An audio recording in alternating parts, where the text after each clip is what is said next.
Assalamualaikum warahmatullahi wabarakatuh.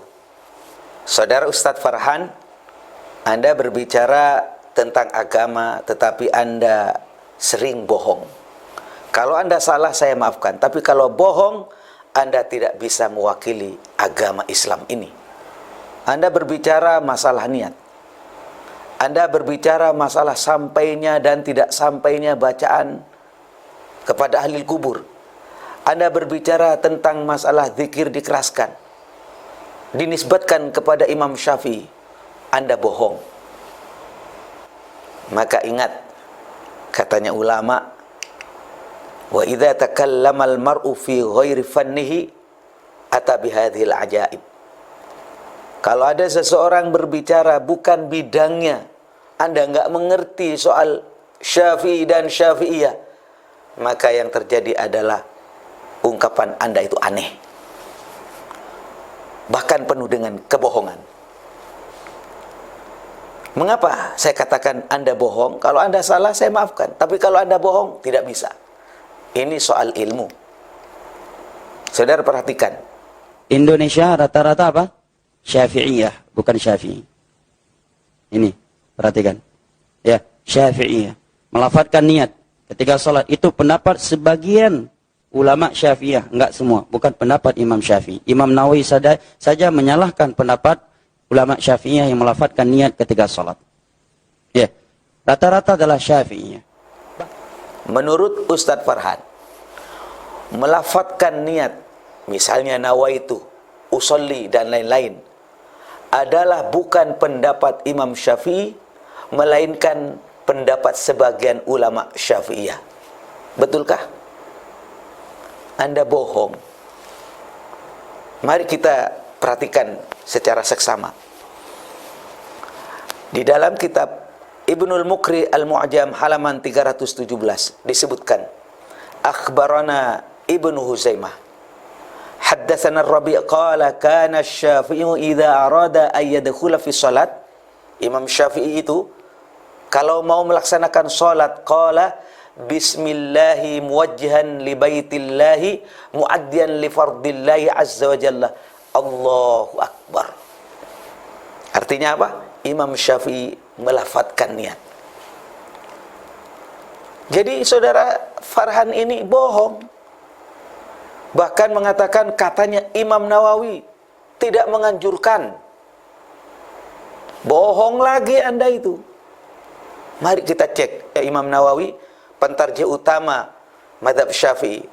Beliau menyampaikan, wan niyatu, adapun niat, bil qalbi, itu ada di dalam hati. Wa yundabu, dan dianjurkan, disunatkan, an-nutqu, mengucapkan, kubailat takbir, sebelum takbir. Anda baca di dalam kitab Minhaj At-Talibin juz 1 halaman 26.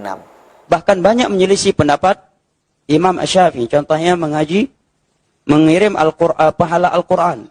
Imam Syafi'i berpendapat tidak sampai ke mayat. Ya. Yang kedua, kebohongan Ustadz Farhan ini, katanya mengirimkan pahala Al-Quran tidak sampai. Menurut Imam Syafi'i, lagi-lagi Anda ini hanya membaca literatur sekunder. Saya katakan Anda itu cetek. Coba bagaimana Ibnu Hajar menyampaikan, wa qala al-Hasan Ibnu Sabah Az-Za'farani sa'altu Syafi'iyah anil qira'ah. Saya bertanya kepada Imam Syafi'i anil qira'ah, bagaimana membaca Quran indal qabri, di samping kuburan.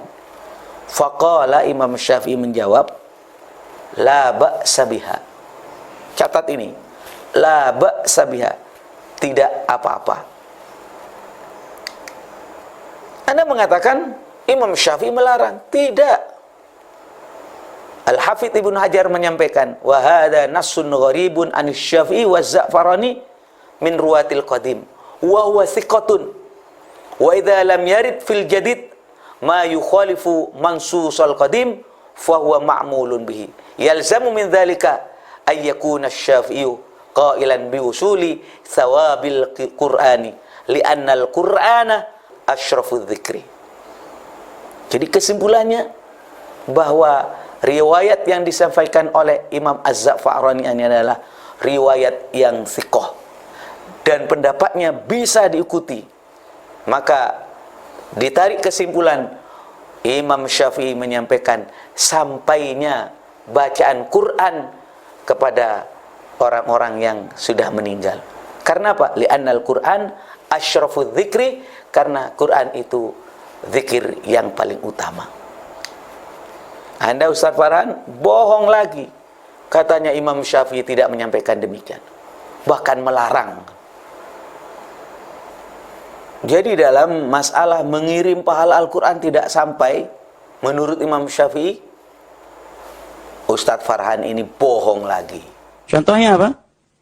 Zikir setelah sholat 5 waktu. Imam Syafi'i dengan tegas dalam kitabnya Al-Um, zikir setelah sholat 5 waktu. Dengan konteks zikir yang telah dibacakan oleh Nabi, itu tidak boleh keras. Cukup dia sendiri yang mendengarnya. Andai kata dia ingin mengeraskan, maka boleh dengan syarat tujuannya agar jamaahnya menghafalnya. Jika jamaahnya belum tahu konteks zikir setelah sholat 5 waktu. Setelah mereka menghafal, mengetahuinya, maka dia tidak melakukannya lagi. Sebagaimana Nabi melakukannya di awal Islam. Yang nomor 3, saudara-saudara sekalian, bagaimana Ustadz ini menyampaikan bahwa zikir setelah sholat itu tidak dianjurkan, dan itu bukan pendapat Imam Syafi'i. Anda bohong lagi. Coba kita baca bersama-sama kitab Al-Um halaman 150. Ternyata di sana disebutkan wa hadza minal mubah lil imam wa ghairil ma'mum qala Syafi'i. Imam Syafi'i menyampaikan ini adalah sesuatu yang boleh bagi imam atau selain makmum.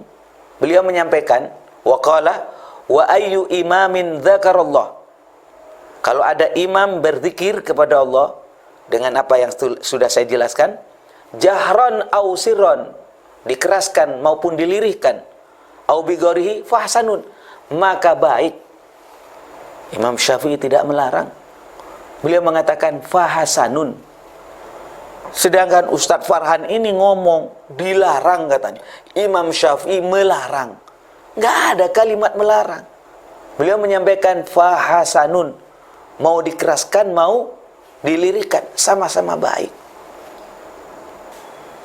Apalagi saudara-saudara sekalian, kalau kita ingin membaca lebih jelas lagi, zikir setelah sholat itu, misalnya di dalam kitab Syarh Al-Mishkatul Al-Masabih, juz 3 halaman 315, disebutkan, hadza dalilun lima qalahu ba'du salaf, innahu yustahabbu raf'us sauti bit takbir wa dzikri aqibal maktubah.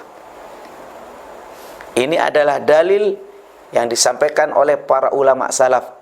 Sesungguhnya disunnatkan mengeraskan suara dengan bacaan takbir, dengan bacaan zikir setelah melaksanakan sholat.